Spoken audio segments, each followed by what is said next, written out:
Hello, friends. I'm Aria from Chicago. Before I tell you my incredible story, please like and subscribe. I know everyone thinks their dads are strong, but I knew for a fact that mine was the strongest. He was an Army major and I was super proud of him, but because of his job, he was gone for months. Mom left us when I was a baby, so Grandma took care of me in Dad's absence. But when I was in 7th grade, he gave me the best news ever. He was getting remarried and I was getting a new mom and a sister. Dad got me the most gorgeous pink dress for his wedding, and everyone couldn't stop gushing about how pretty I looked. Until my stepsister Jenny crashed into me and spilled her orange juice all over my hair and clothes. I'm so sorry. There was a bee chasing me. It's okay. The wedding's over anyway. My stepmom doted on me, and Jenny, well, she was also pretty awesome. But sometimes she went overboard with her kindness. Aria, I made these napkins for you. With my own hands.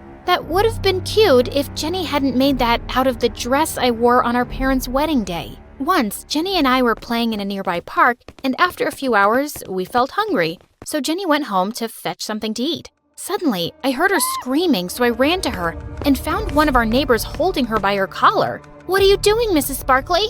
"I caught this little thief trying to break into your home. She was crawling through the kitchen window." "That's because I forgot the key and no one's home." "Yeah, she's not a thief. She's my sister." "Your sister? I'm sorry, honey. You're so pretty. You both don't look related at all." It was true that Jenny and I looked different, but the way Mrs. Sparkley said that made me feel bad. And Jenny looked ready to explode. "And you look like you're related to a family of pigs. Here, eat some dirt." Jenny grabbed a fistful of mud, threw it on Mrs. Sparkley's face, and ran away. Dad had to face the anger of a furious Mrs. Sparkley for an hour that evening. Soon, Jenny joined my school, and I was glad to introduce her to my friends. But I noticed that she tried to copy me in everything. We ended up buying the same clothes. She joined the school's drama club like me, and she even brought pasta to school every day like me, even though she hated it. Then one day, I got to know she wanted to play the role I was auditioning for in the school play, so I simply stepped back to give her the chance. And she did manage to land the role. When we got home, she happily broke the news to Mom and Dad. But just then, Dad got a call, and when he hung up, he cried with joy. "It was your drama teacher. Some casting director watched your recent play, and he wants to cast you in an upcoming teen movie." I was ecstatic.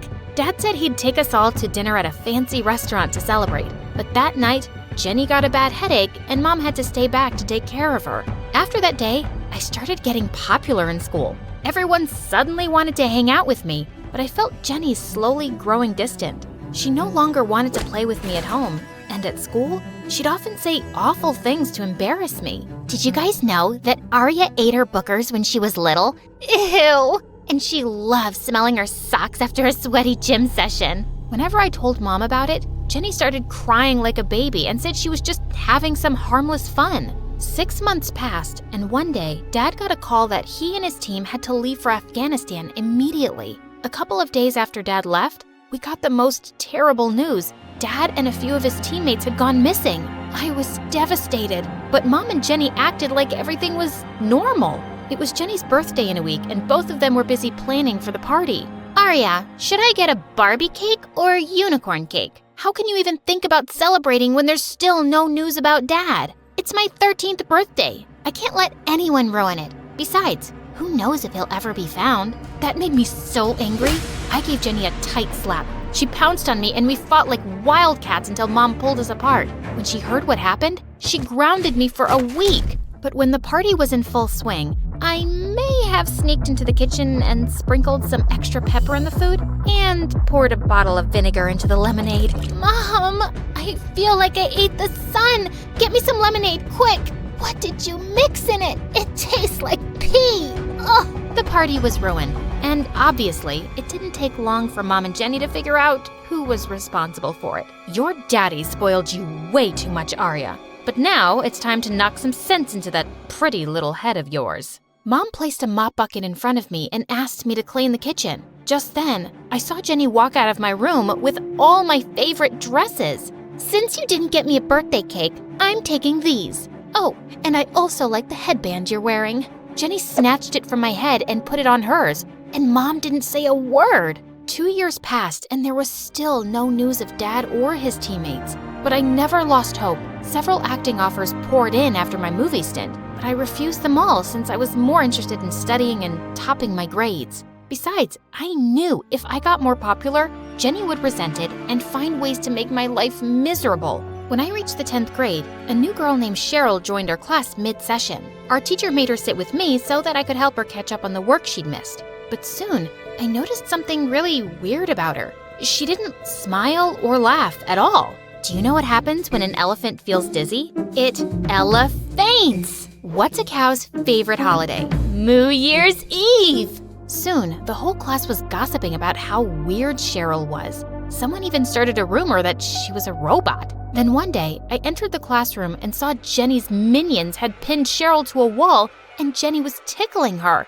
Why can't you laugh? Are you really a robot? Stop it. Leave her alone. I will, when she smiles. I'm sure Cheryl doesn't want to waste her smile on a moron like you. Just then, our teacher entered and everyone went back to their seats. After that incident, Cheryl and I grew super close. She told me that she had a rare condition called Mobius syndrome that made it impossible for her to have any facial expressions. The kids at my previous school kept bullying me, so I begged Mom to shift me to a new one. But I guess I'll always be a weirdo. Cheryl, you're perfect just the way you are. I'm gonna make sure no one makes you feel otherwise. I asked our teacher if Cheryl and I could organize workshops to educate kids about Mobius syndrome, and she gladly agreed. Our workshops were a great success.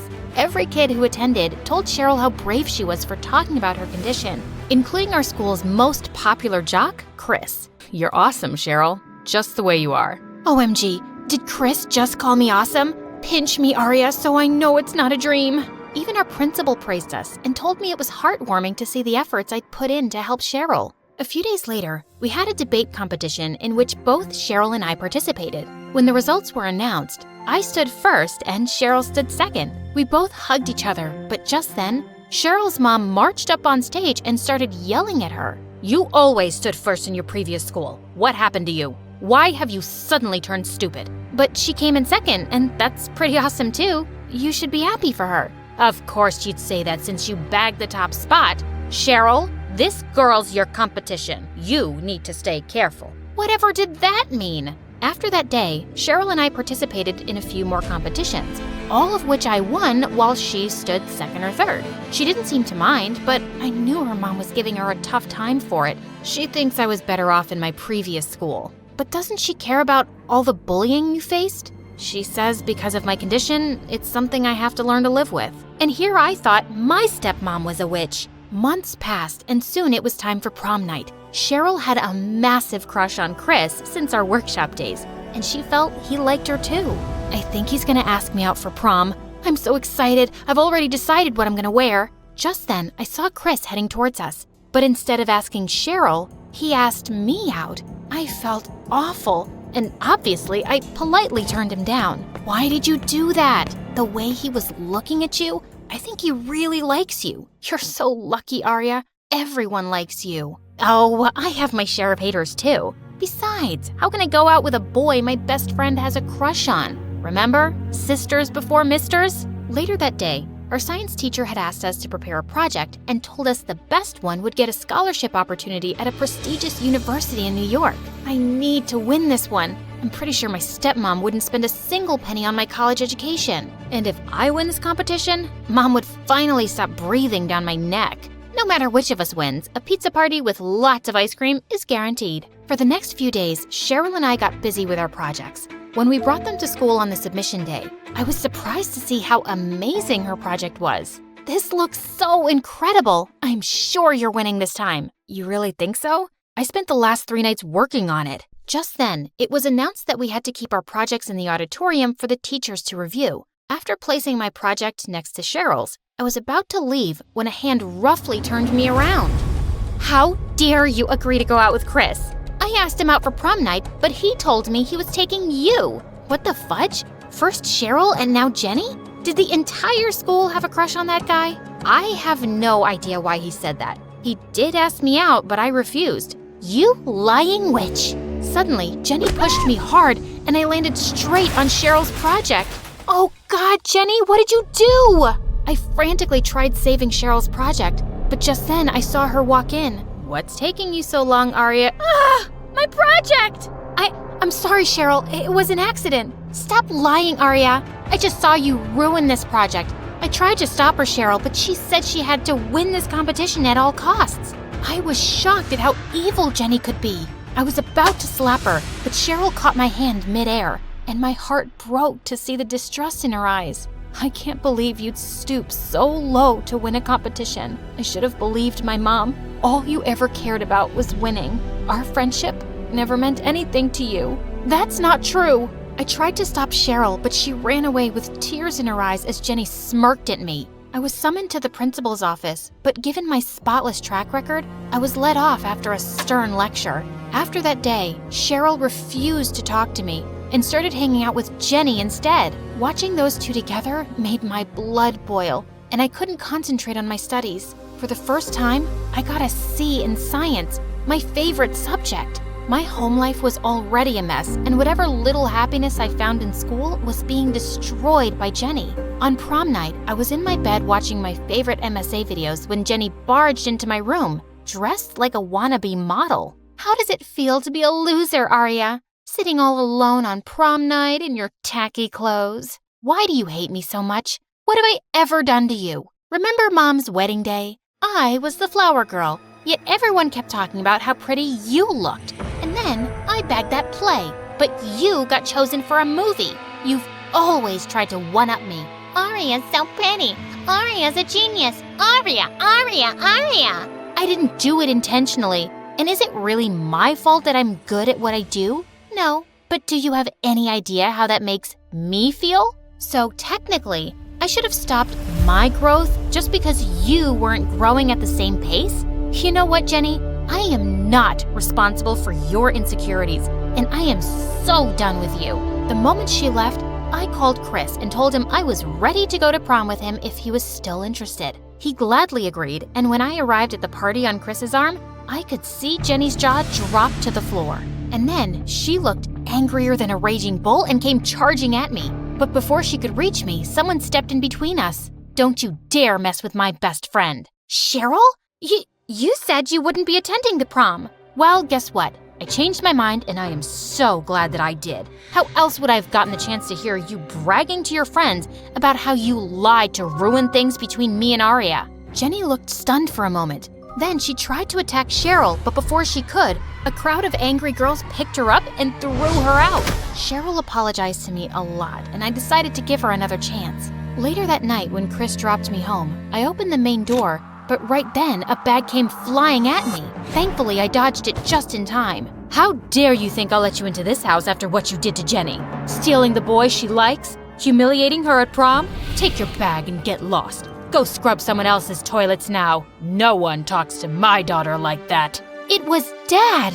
I was thrilled to see him and ran straight into his arms. He'd listened to every word of what Mom said, and he was furious. Dad asked me if this is how I'd been treated in his absence, and he immediately sent Mom and Jenny packing. Dad then told me he'd been captured by the enemy and held hostage for 2 years. But then the government struck a deal with them and they released him. I missed you so much, Dad. I missed you more, sweetheart. As Dad pulled me in for a hug, I knew my life would be perfect again.